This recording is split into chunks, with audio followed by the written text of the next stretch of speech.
आप? मेरा देश की उन पार्टियों के लिए एक संदेश है। क्या संदेश है बताइए? जो अपने को सेकुलर कहते हैं, किए होते यदि कार्य जनसेवा के, तो क्यों पूछनी पड़ती आपको लोगों की जाति। अपमान किया है तुमने सनातन का, तो चढ़ी रहेगी तुम पर 7.5। ओके, 7.5, ठीक है, चली रहेगी 7.5। आपका पॉइंट क्या है सर? मेरा पॉइंट ये है, मैं भाटिया जी से बताना चाहता हूँ, भाजपा कितने ही जोर लगा हुआ है कांग्रेस को खत्म करने में। कांग्रेस बहुत बड़ा जहाज है, डूबते डूबते बहुत टाइम लगेगा।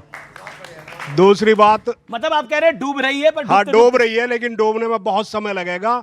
कितनी उबर भी सकती है वापस। उबर भी सकती है, उबर भी सकती है। ठीक है। भाटिया जी कितना भी जोर लगा लो कांग्रेस को। और मलूक नागर कुछ कहना चाहते हैं? मलूक नागर बड़ी देर से आए नहीं है। मलूक भाई को अरे नहीं यार, न्याय हो जाएगा। मलूक नागर बोलिए। पूरे देश की जनता के आधार पे देखें तो केवल 8.5% कांग्रेस है, और जिस तरह के बयान ये पाकिस्तान के फेवर में देश के खिलाफ देते हैं, आने वाले समय में सुपड़ा साफ हो जाएगा। कुछ कहना चाहते हैं? मैं उत्तर देता हूं। मैं एक बात बतानी चाहता हूँ, कांग्रेस पे 7.5 ही चढ़ रही है, अभी बताइए उन्होंने। और ये जो इनके साथ में जो है ना, जब तक ये 7.5 ही रहेगी, इन पर शनिचर कौन है आपको क्या लगता है 7.5 वाले? 7.5 है इनके साथ में। जिन पार्टियों के जोड़ लेते हैं, वो पार्टियों को अगर ना जोड़े तो भी इनकी 5-6 सीट तो फिर भी एक आलोक शर्मा, एक दिल से सवाल है, एक दिल से सवाल है।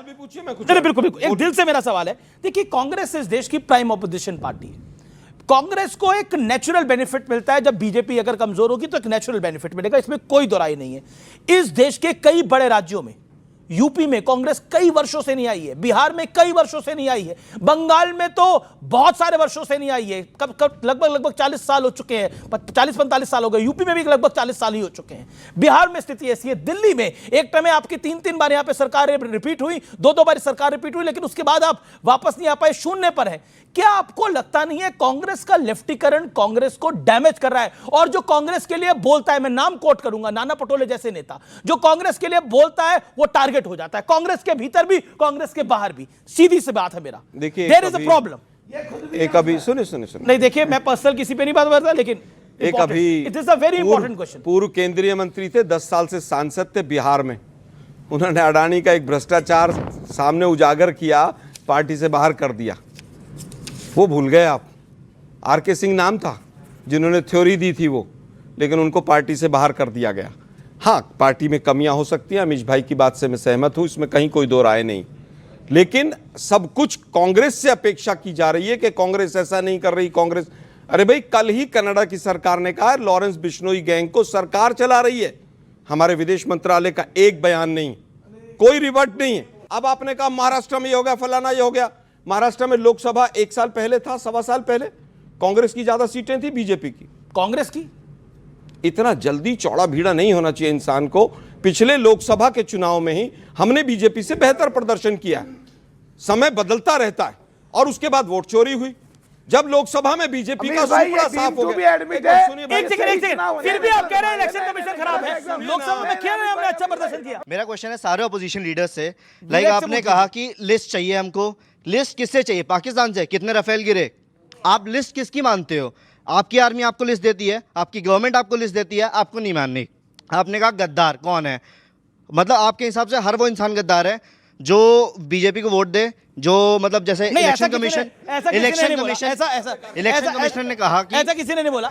मेरा सवाल गौरव भाटिया जी से है। आपने कहा कि बीजेपी जो है हिंदू रक्षा वाली पार्टी है। सर, नागपुर में जो मरे वो कौन थे? जो एम्स के बाहर जो लोग हैं वो मर रहे वो कौन थे? जो बांग्लादेश में जो लोग मर रहे हैं वो कौन थे? और हाल ही में कॉलेज का नाम वैष्णो देवी कॉलेज है, उसको नाम हटा दिया गया, उसको खत्म कर दिया गया, उस पर भी आप खुश हो रहे हो? सर, चाहे पटना से लेके तिरुवनंतपुरम तक और दिल्ली से लेके मुंबई तक, सर क्या विपक्ष जनता के मुद्दों को समझने में नाकाम साबित हो रही है? इस पूरी डिबेट के अंदर एक इशू था जिसको हमने नहीं डिस्कस किया, वो थे नीतीश राणे।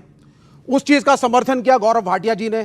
हमारे वरिष्ठ मित्र, सुन लीजिए, हमारे वरिष्ठ मित्र, एक मिनट देखिए, गौरव भाटिया ने समर्थन, पर आपकी पार्टी के नेता आपने डिनाई भी नहीं करा। डिनाई कर दीजिए आप बोले नीतीश राणे पे कार्रवाई होगी, ये बोलने पे कार्रवाई होगी, भगवान क्या नीतीश राणे पे कार्रवाई होगी? ठीक है, अभी बोल रहे हैं कार्रवाई होगी ना। राहुल गांधी जब कहते हैं चौकीदार चोर है, शांति सुनिए, जज्बा क्या होता है, ईमानदारी क्या होती है, आप ये बता दो। लेकिन इनको पहले कहिए चुप करें। ये जो ये कांग्रेस के प्रवक्ता की, आपने नहीं दी वो, आप सोचिए कांग्रेस के प्रवक्ता की आलोक शर्मा ये गलत बात है। आलोक शर्मा गलत बात। शांति। आलोक शर्मा प्लीज, सवाल नीतीश राणे पे आप जवाब तो उनको मौका, आपको सभी सवाल पूछते हैं, उनको मौका तो देने दो। नीतीश राणे ने गलत बोला, आपको लगता है? मैं इतना कहूंगा, नहीं बोल सकते ना, गलतों की पार्टी है, सारे गलत है। अच्छा ठीक है, सारे गलत है, आप लोग सब गलत है भाई। जब देश के प्रधानमंत्री 80-20 करते हैं तो राणे क्या करेगा? आप बताइए, सारे लोग कांग्रेस